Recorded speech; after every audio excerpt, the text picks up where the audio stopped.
the digital is a client partner for the MENA e-commerce platform at Facebook, and her previous experience has with P&G, Kraft Foods, Expedia, Burger King, Amazon. So over to you, Sara. Hello guys, I'm really happy. I mean, of course I'm not Elias, as you can see. I'm Sara from Facebook, so good for you to stick around. We always used to present ourselves as you would normally see our profiles on Facebook. As I was introduced, I'm client partner for the e-commerce vertical here in Dubai, even if I manage the team out of Dublin. So I flew in just to be together with you today, which is a great honor. I've been with Facebook since 2018. Before that, I was at Amazon for 3.5 years across different roles in Europe. And I started my career a few years ago. I'm not telling how many years ago because it's not nice, so you can make the math and understand how old I am. But like a few years ago, when actually people were thinking that getting likes and buying likes was how to get value out of social media. So I've seen it all. Started from there, moved all the way to the latest technological advancement. Now that we know how to use custom audience, how to implement pixels, and really get value out of social media. But I want to start with one question. And I think this is the question that you have to ask yourself during the presentation while I'm presenting to you all of the different ways of approaching the technological advancement and what social media can bring to you. What is value for you? And this is not an easy question to answer. And based on my previous experience being on the other side of the fence, so working outside of Facebook, one of the main reasons for failure whenever you use social media or any other marketing lever that you have at your disposal is the fact that there is no clear answer within the organization about what value and what success looks like. This is the basis of everything. If you are a startup, maybe for you success might be understanding how to invest the money that the VC has just given you in order to scale and understand the ways to deliver efficiency. If you're a successful business, is how to create a sustainable business model that can help you thrive over time. But even more mature companies, they still look for value in growth and in profitability. And independently from how you define value as bottom line, top line, when you look at the basis of everything, it's all about people. It's all about making sure that you understand the people within the organization, but also the people you're trying to sell to your services and your products. And when it comes to people, and I'm not saying this with arrogance, but kind of Facebook knows something. Like our objective, our mission is to create connections, to build communities, and really to make sure that people are connected within each other. And we want to connect everyone.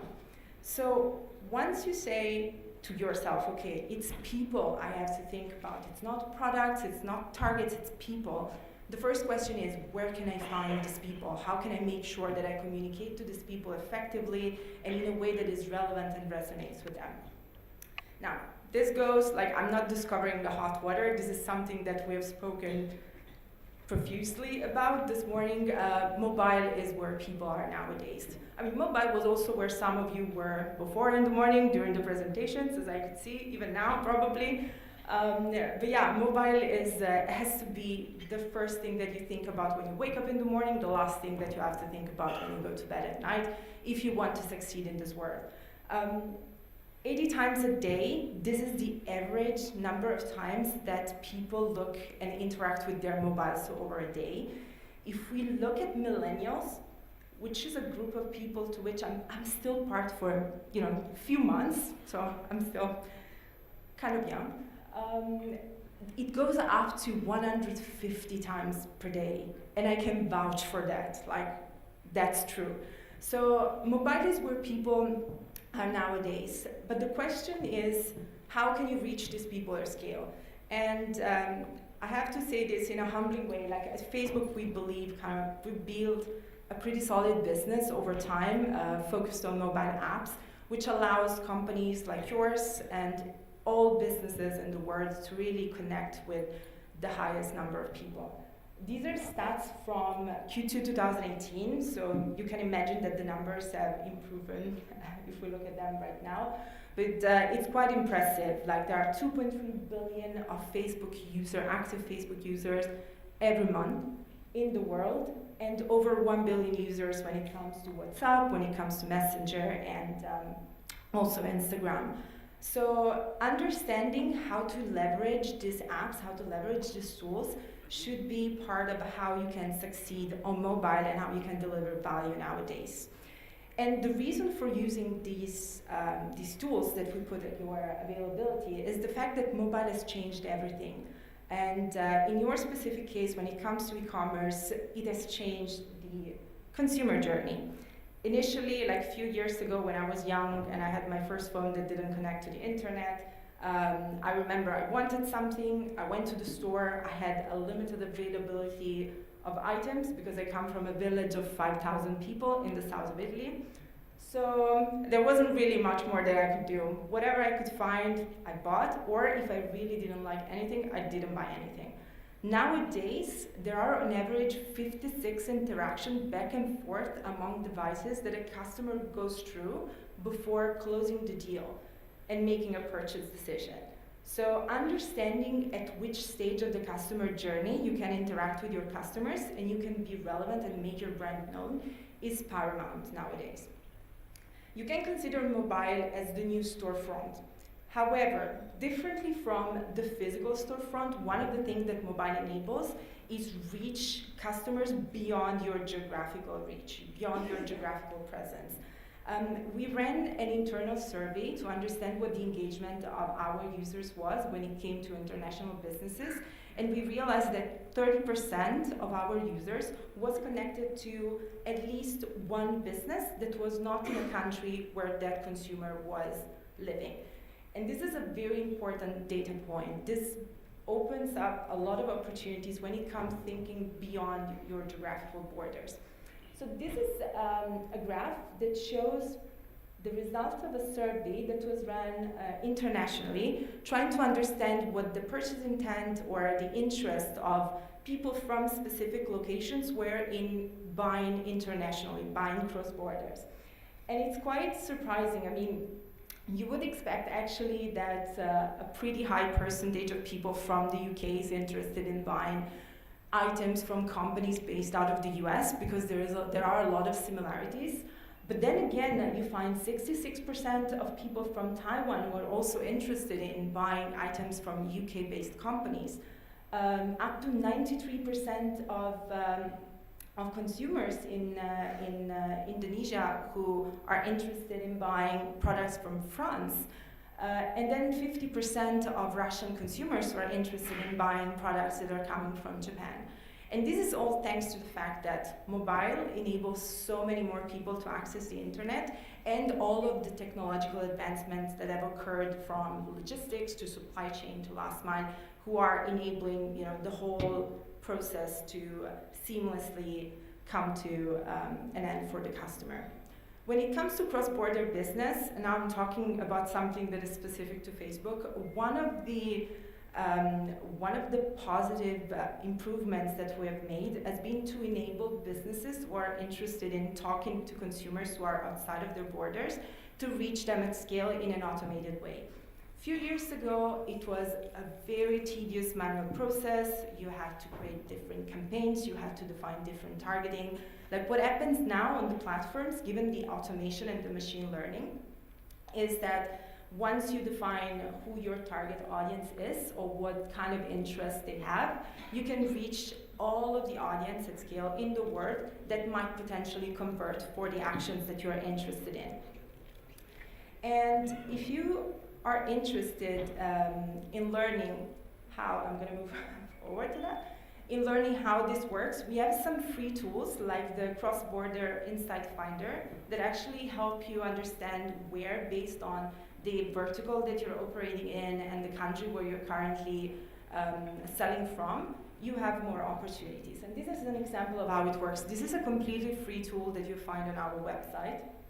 So you see, you select your country, you select your vertical, and then it gives you insights about the specific countries that might have a highest potential for you to expand your business, and also how certain KPIs are comparing.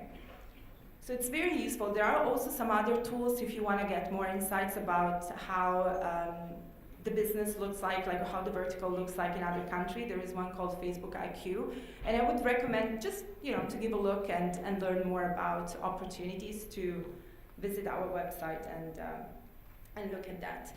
And once you understand where you want to go, what you want to do, what your objectives are, there are so many options that we offer that cover the whole funnel. Like if you want to launch in a new country where your brand and your company is completely unknown, obviously you want to work harder at the top of the funnel and generate awareness.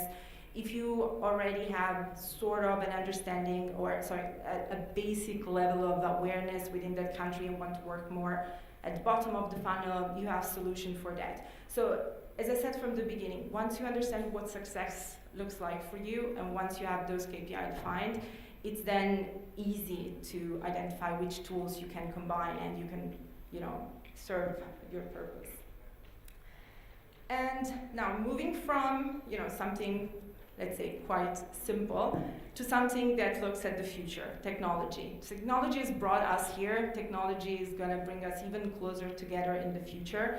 And machine automation is something that has really helped Facebook and the businesses working with Facebook to reach customers in a way that was not possible before. So we worked with different retailers across the globe to develop new solutions on how to best advertise their products to customers. And the power that customers have nowadays is immense, and it's all in their thumb. If a customer doesn't decide to stop on your advertising, to stop on your message, then any effort that you've made up to that point is gone. You've lost them. So how can we make sure to bring together technology and creativity in order to stop those thumbs to make sure that those customers are after you? And one of the things that you can achieve through this is personalization at scale. As I said before, it's a much less tedious process than before, and personalization is valued in a very high way from customers nowadays. They are expecting this. They are so spoiled with all of the creativity that they see around them that they want the brands who are talking to them to also make the effort to deliver that additional value and that interactive experience that they have outside of the purchasing relationship. So how does this work? How does Facebook actually reach customers in a way that is increasing the likelihood that you convert? It's very simple. It's all enabled by machine learning. So whenever customers take actions online and offline, we basically take signals and signals of intent of what the intent of the customer might be. And based on that intent of those signals, we define profiles. We layer that information with what you know about the customers, and then what we do is to make sure that we go exactly for those customers whose profile increases the likelihood of conversion for the action that you are looking for and that you define as success. What has changed from before and what is the beauty of this is the fact that you are not waiting anymore for the customers to search for your brand. You are not fighting anymore at the bottom of the funnel where it's becoming increasingly competitive.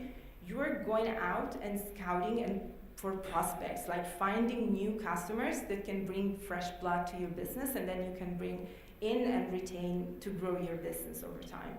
So the main difference versus before is that now the discovery stage becomes really important and enables you to grow your business. Moving on from automation, I want to talk about messaging. Now, I'm seeing some people messaging here, so I think it goes without saying that messaging has become an integral part of our lives. But as everything, like how consumers change behavior and what they do in their personal life, they would expect businesses to match.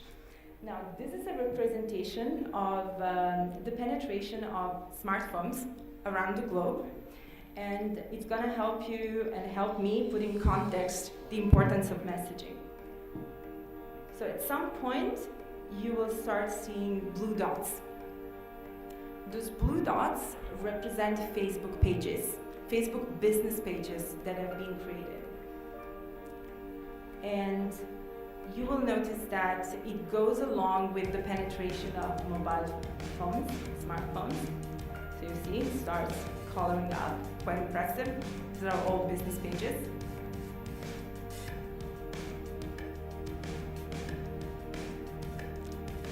The video takes its time. What's coming next, I think it's really shocking. Like, you're gonna start seeing some circles, and those circles actually represent the interaction between Facebook pages and consumers. And you will be, like, this really put in context the importance of messaging nowadays. So we truly believe messaging is the next big thing. Actually, it's already happening, but I think the images speak for themselves.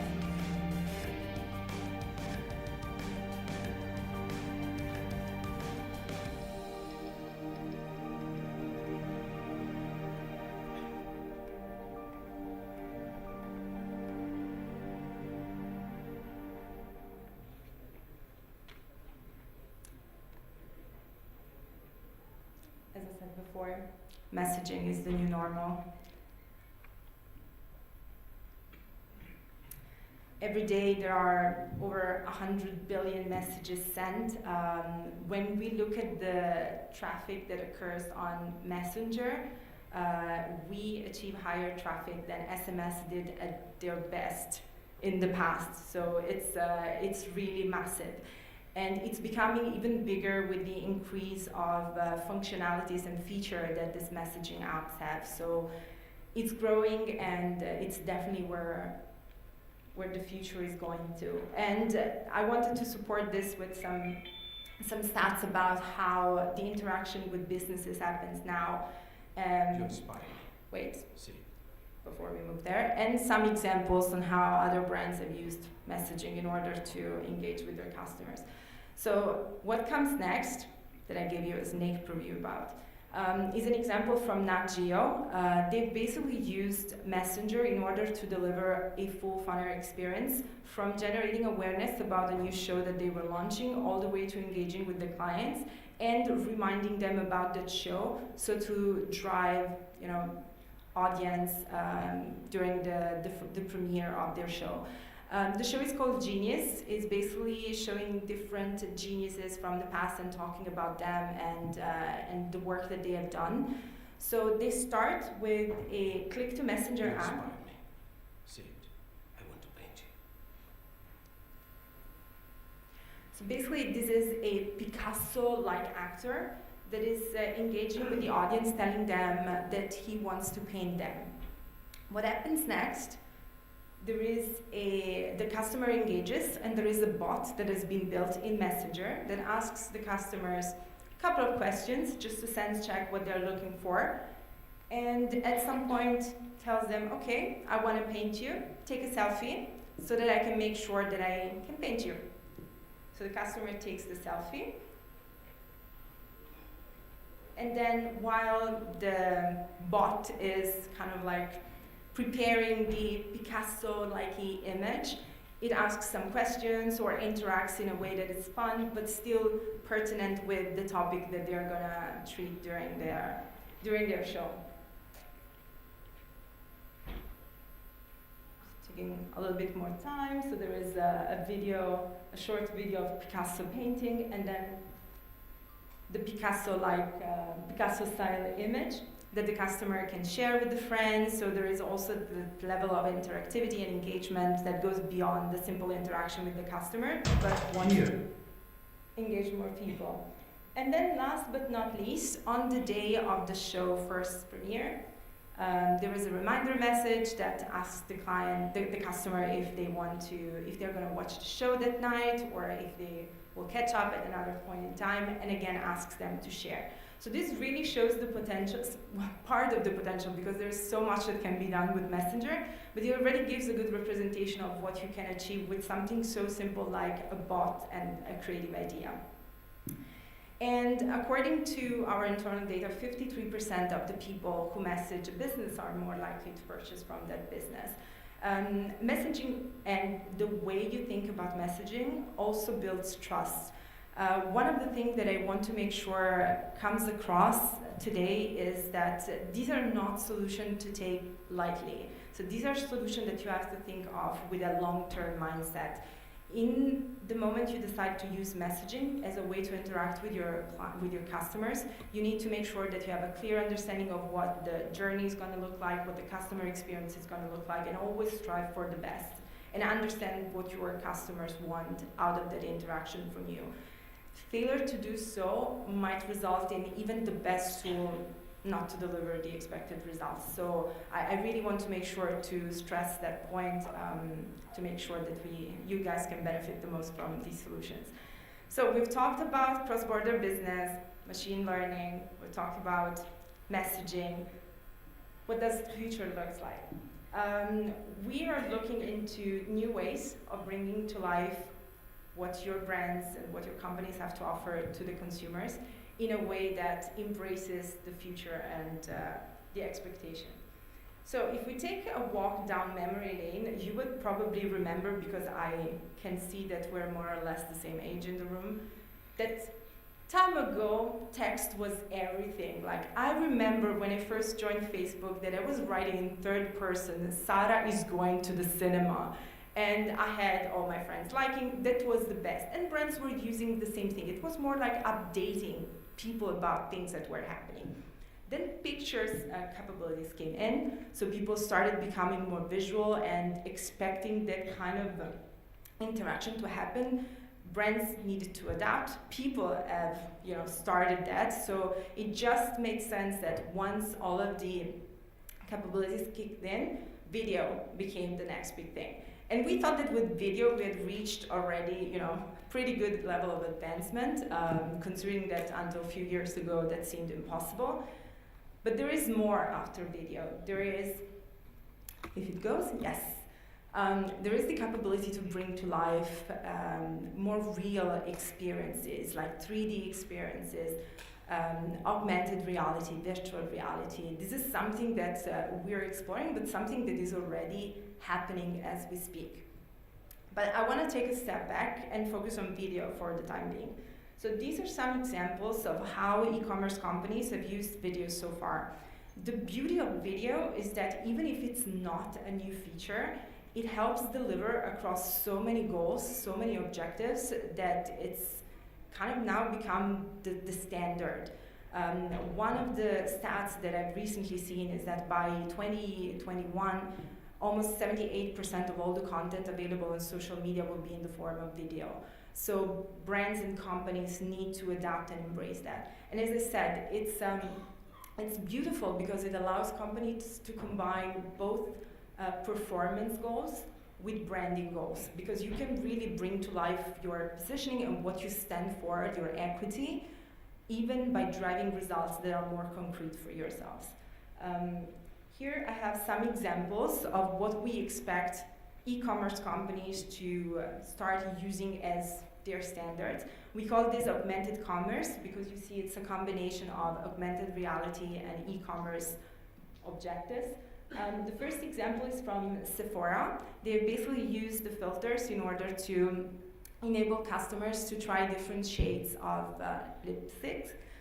This is amazing because one of the things that frustrates you the most, especially with items like beauty or fashion, is the need to understand how it works on the face or how it works on the body. So having this opportunity before even visiting a shop and making a purchase online, understanding what the end result would be, is impressive.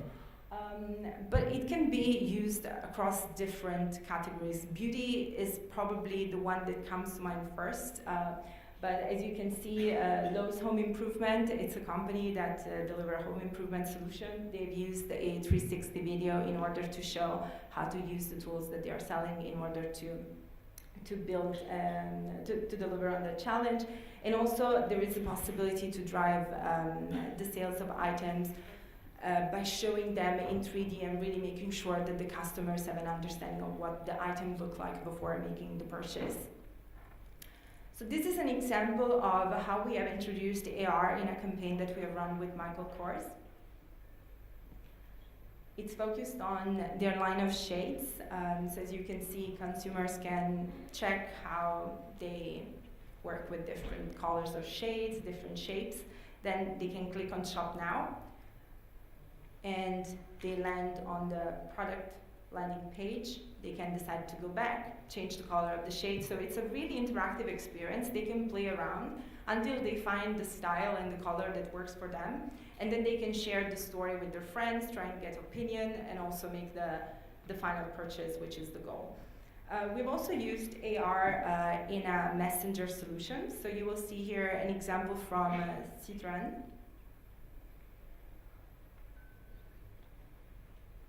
This time's for music. Yes, thank you.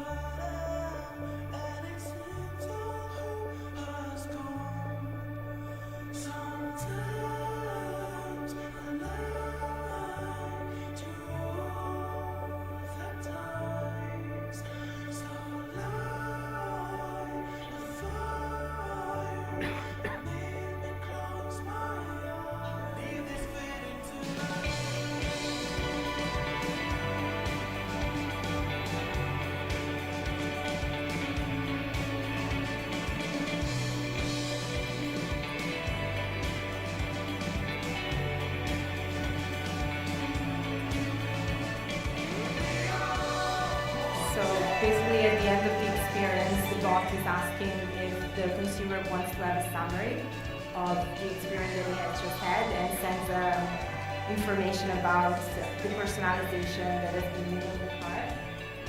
And then there is the possibility to get the address of the closest car dealer, or to kind of book a test drive.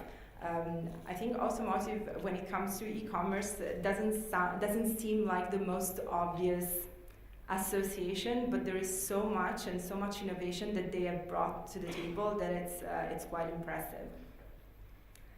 So before I end, I want to leave you with a thought for the future.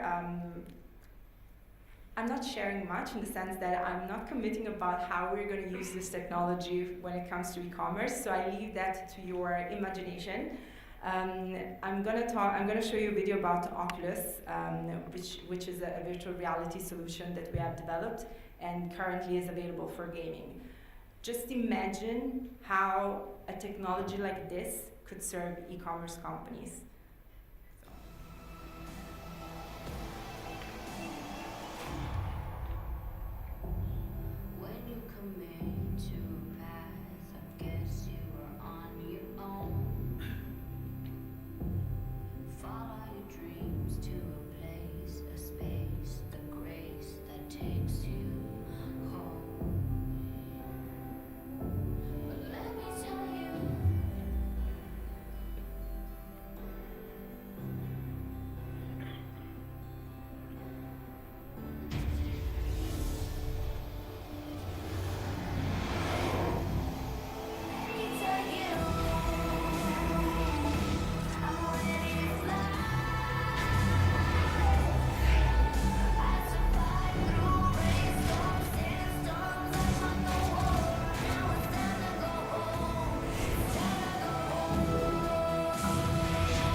And this is it from me. This is just a quick summary of what we have discussed today on how to best use social media in order to drive value. As I said before, it all starts with asking the right questions and making sure that you have a very clear answer on what your goals are and how you're going to measure them. And then the sky is the limit. You can use messaging, you can use virtual reality, augmented commerce, even customized solution in case you want to create something crazy. We're always open to listen and to work together to deliver a better experience for both companies and our users. So I'm all ears and waiting for your crazy idea. As I said before, just make sure not to take any of this tool lightly. Obviously, they can be used as a one-off. You can build a bot. You can do some click-to-messenger advertisement. The value comes from making a commitment mid to long term and have a clear understanding of what your customer experience is going to look like and how this tool can enrich your customer experience. Like we say at Facebook, the journey is just 1% finished. Sorry, not 100%, just 1% finished. But again, we are all ears and more than happy to work together in order to take it to 1.1%. Thank you. So I guess we have some time for questions. Do you have a question? Sure. So while I was preparing for the presentation, I kept thinking, right, what's the best way for us to recommend them to do their e-commerce strategy? Is it to do their own e-commerce efforts or to be part of an ecosystem that already exists? So at Facebook, you have an ecosystem, right? So how you see the future of e-commerce is that each one will have their own e-commerce niche kind of offering, or would you see them being part of your ecosystem in the future? So you're asking about our solutions, and if I see them being part of not the ecosystem? solution itself, but the strategy, the e-commerce strategy from the perspective of Facebook. Is it something that you'd like everybody to be part of your ecosystem, or perhaps they have to continue doing their efforts to be great at doing their own efforts and make their own platforms? Got it. As I said at the beginning, it all depends on the people, where people are, how people behave, how you can make sure that you can deliver the relevant message to the right people at the right time in a way that they are receptive. What we try and do with all of the developments that we are putting in place, that we have implemented, is to make sure that we build an ecosystem to allow companies to deliver their message where people are, but people are also, using other tools beyond Facebook. So it would not have much sense to say this is the only focus that companies should have. There needs to be a clear understanding of what their customer journey looks like, and then understand how they can interact with the customer all the steps of the way. And that might be through their direct tools, so through CRM, or using external platforms. So it really depends on their target audience and the customers that they're trying to engage with. Great, thank you for the answer. Really glad, because we're very also proud that we have an integration between the customer experience platform and Facebook. This makes completely sense. Yeah. Thank you very much. I mean, honestly, and this is something that I bring with me ever since I started working at P&G, but also at Amazon. It was very strong, and here at Facebook as well. There needs to be customer centricity. Everything starts from the customers. They are the ones who make or break companies. They are the ones who define if your strategy is successful or not. Unless the solutions are built around the customers, there is not much likelihood that they are going to succeed. So that's my personal belief, and the companies that are implementing this kind of approach have seemed to succeed. So I think that's a good one. Of course. Any other question? Sure.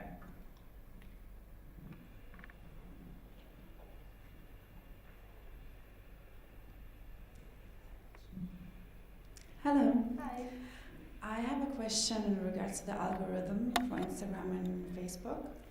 There have been changes, and I wanted to know what is, like, if you have some kind of new developments, or what is the future looking like? So that's a very tricky question, because I guess you know that I cannot really share much about the evolution of the algorithm or what the algorithm stands for. One of the things that I can tell for sure is that we are always working to make sure that our solutions are at the best they can be, which means that there is nothing that is going to stay like this forever. As I said, 1% of the journey, and this means that we are a continuous learning organization, and things are going to change based on how people's behaviors are changing. So I can tell you for sure to expect that at some point in time there might be new changes that might impact the way you interact with the different apps and the way you use them for your marketing purposes. But at this point in time, I don't have any specific information on when or what the implications are going to be. But I would say, like, for all the kind of tech companies, there are going to be changes, and it just makes sense. It just makes good sense. And any advice for the best visibility, like if you promote through Facebook ads, for example, Instagram ads, sometimes you still reach a bigger amount of visibility with the ad and sometimes not. Mm-hmm. So any advice on that, how to be visible? Yeah. So the system, you have two different ways of investing in the platform. One is by buying a guaranteed reach and frequency. Normally it's for branding campaigns, so you say, I want to reach X amount of people and I want to make sure that they see my ad this amount of times over a period of time. So that's the only way that we can guarantee to you that you're going to reach that amount of people and they're going to see your ads a specific amount of time. If you're more interested in performance goals, so you want to convert at the bottom of the funnel, like having mobile purchases, normally you would enter an auction. And the price that you would pay, or let's say the outcome of your auction, winning or losing, depends on a series of elements that goes beyond simply how much money you're bidding. The outcome is built on obviously the bid, but also the expected customer experience. So the past history of your account, the performance of your campaigns, how well consumers, like our users, have interacted with your campaign. If you have received a lot of X, the X at the top of the ad that enables consumers to not see your ad anymore. If you received a lot of negative feedbacks, that impacts your history. So what we want to deliver at the end is the best possible experience for the end user, but also for the advertiser. And that's why we take into account all of these different elements. And then again, it's a very contingent situation as well, because it would depend also about the period of time. For instance, Ramadan, which is an extremely important moment here in the region, is going to be very competitive because everyone will want to have part of a share of voice. So it becomes much more competitive. We recommend to be more aggressive. So what I would recommend is just make sure that you deliver the best possible ads and experience beyond the ads for your consumers that would give you already a good start when you enter the auction and you're trying to get visibility.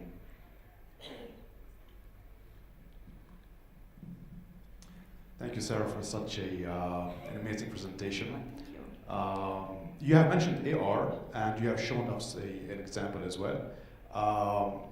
Does this take place on Facebook or on Messenger, or is it on a third-party application?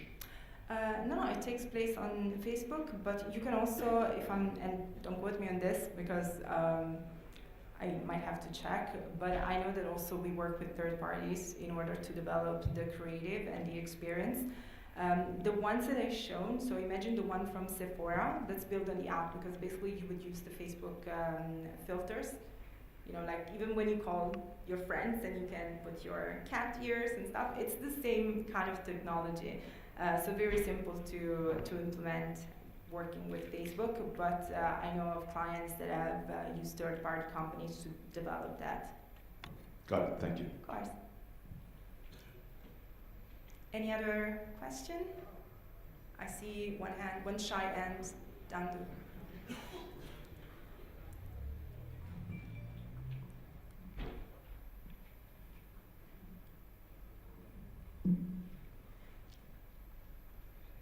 I'm Italian from the south, so the moment of silence really gives me a bit of apprehension.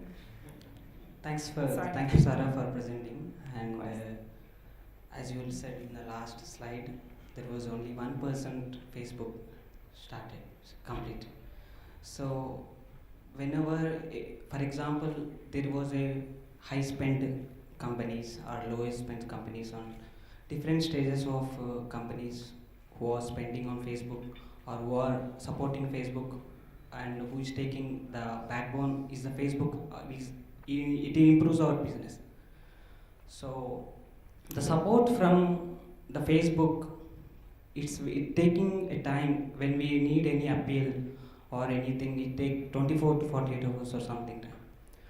To minimize that one, we are going to approach FMPs. We approach 2 to 3 FMPs we are working with. So why can't Facebook directly support to get better results and to solve the issues as soon as possible? Because whenever, e-commerce based companies, they will handle 100 to 200 campaigns or maybe 50 campaigns. So it may be just alarm from the Facebook, but if we have the support from the Facebook, then we can solve. We don't want to interact with any other FMPs or anything. Sorry, you didn't introduce yourself at the beginning. Are you the guy from Twitter? Or no, I'm kidding. So can you actually specify which company you're from? I will try and give a generic answer, and then if you want, we can take this offline. I'm from myshopee.com. Okay. So the reason why advertisers might see disapprovals when it comes to submitting their ads and those ads being rejected, even if they are technically in line with what our advertising guidelines are, is that I guess it's no news for anyone. Given what has happened in the past year, we have taken our advertising experience very seriously, and we want to make sure that the user experience is the best possible. So the rules, the advertising guidelines that now are implemented are much stricter than they were before. So if you consider that there is a whole lot of machine automation that is behind the approval and disapproval of ads, the machine is following rules that are so strict that sometimes there are false positives. So advertisement that on paper is perfect, it can go live, but the machine sees some element and thinks that they are not good. So what happens when you appeal is that advertisement goes to human beings who have to check them. And there is just a limited amount of human beings worldwide at Facebook who's checking the gazillion amount of ads that you imagine they are checking.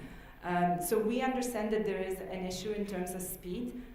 The machine is learning, so the more it learns, the better it's gonna react and the more accurately it's gonna react. But it's still gonna be an issue that we might have to face for the time being and the months to come. And the final goal is really to make sure that there is the best possible experience for the users. So we are completely aware this happens. I would lie to you telling this is not true. But again, it's because of a reason. So we want to make sure that that's taken into account. Thank you. Of course, and again, if you want, we can discuss outside and go more into the details. I understand also the approach of working with an FMP in order to try and smooth down certain situations, but the approval and disapproval is independent from the usage of an FMP or managing the campaigns directly. It's something that has to do with the strict rules that are applied by the machine learning. Super. Thank you very much, everyone. Have a lovely rest of the day.